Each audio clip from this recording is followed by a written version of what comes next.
India's number 1 varicose veins hospitals ఐబీసీను సంప్రదించండి. మీ నొప్పి లేని ప్రయాణాన్ని ప్రారంభించండి.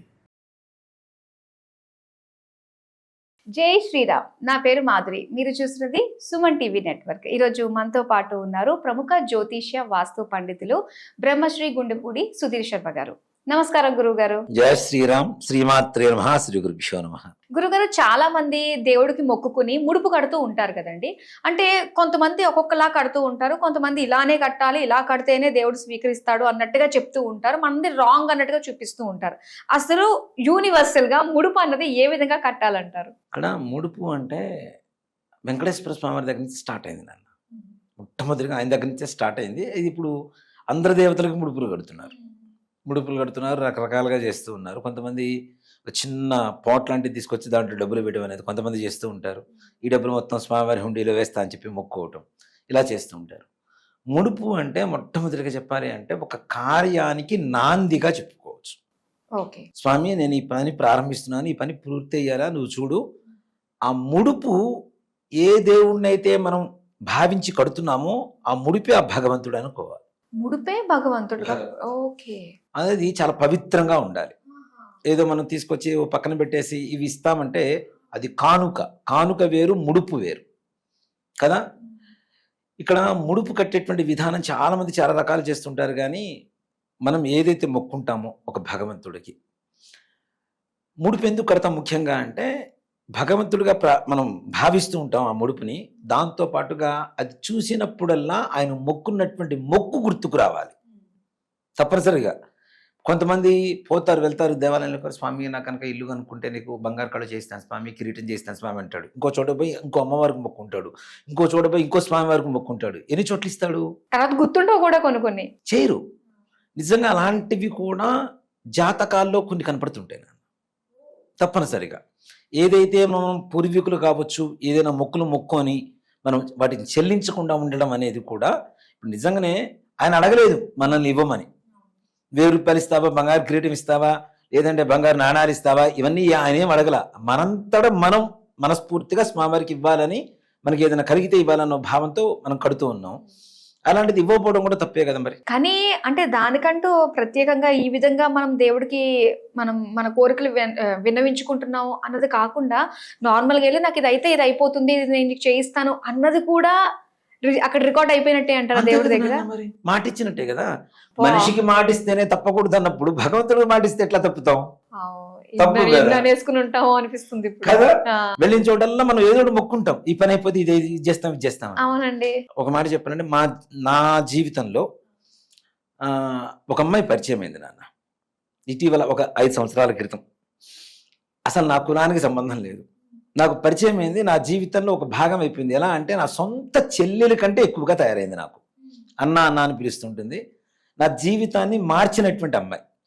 ఒక మాట చెప్పాలంటే ఫైనాన్షియల్గా నేను ఎలా ఉండాలి, ఎలా ఉంటే జాగ్రత్తగా ఉంటామని చెప్పి నా జీవితాన్ని, నాకు జన్మనిచ్చింది మా తల్లి, నాకు ఆర్థిక జన్మనిచ్చింది ఈ తల్లి. చిన్నమ్మాయి, పెద్ద వయసు కూడా కాదు.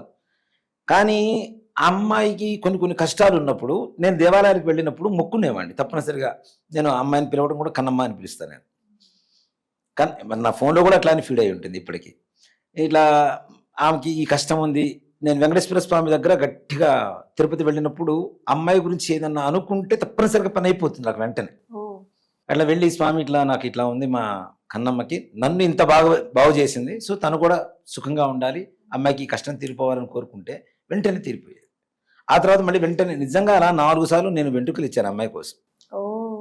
అంటే నా జీవితాన్ని ఎంత స్ఫూర్తిదాయకంగా మార్చింది అనేది అర్థం చేసుకోండి. ఇప్పుడు ఎవరు చూసే జనాలు చాలామంది చాలా రకాలు అనుకుంటారు. కానీ అమ్మాయి నన్ను మనస్ఫూర్తిగా అన్నయ్య అని పిలుస్తుంది, నేను కన్నమ్మ అని పిలుస్తా. అసలు ఎంత స్వతంత్రంగా ఉంటుంది అంటే నన్ను కమాండ్ చేసేది మా అమ్మ తర్వాత మళ్ళీ తనే. నువ్వు ఇది తప్పు చేస్తున్నావు, ఇది అనవసరమైనటువంటి ఖర్చు, అసలు ఈ దారిలోకి వెళ్ళొద్దు.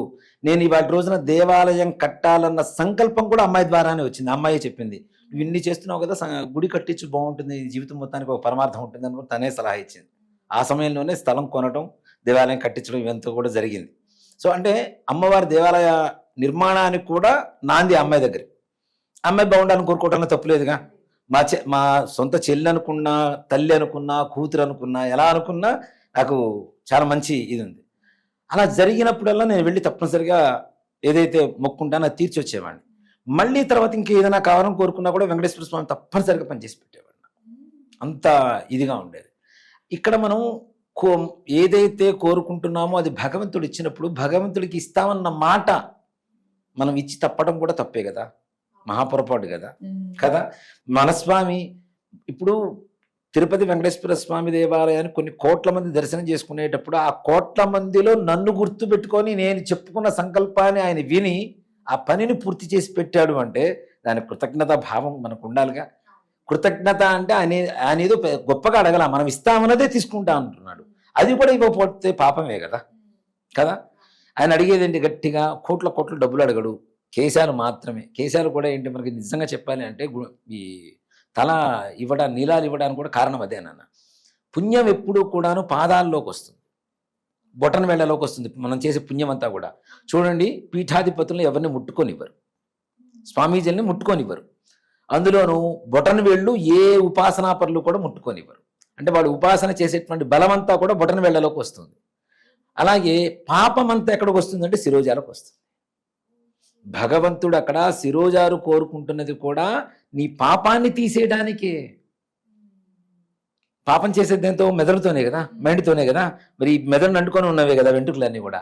ఈ పాపాలు మొత్తం నీలాల తల వెంట్రుకల్లోకి వస్తాయి. కాబట్టి అవి ఎప్పుడైతే భగవంతుడికి ఇస్తున్నామో మనం చేసినటువంటి పాపాలు కూడా పోతాయని చెప్పి పాపాలను స్వీకరిస్తున్నాడు, మన పాపాలను ఆయన. అంతటి కరుణామయుడు ఆయన. అది మనం గ్రహించక మనం ఏదో పెద్ద మన నీలాన్ని మొత్తం ఇస్తున్నామని చెప్పి చెప్తూ ఉంటాం. దీంట్లో కూడా ఇంకోటి కూడా చెప్పాలనుకుంటున్నాను అన్న. తిరుపతి దేవస్థానం కావచ్చు, ఏ దేవస్థానమైనా కావచ్చు, ఆడవాళ్ళు పుట్టింట్రుకుల తర్వాత మరలా బోడిగుండు చేయించుకోకూడదు భర్త ఉండగా. ఓకే. ఎప్పుడూ కూడా బోడిగుండు చేసేది మనకి ఎప్పుడూ తెలుసు. పూర్వకాలంలో చేసేవాళ్ళు, భర్త చనిపోతే చేసేవాళ్ళు.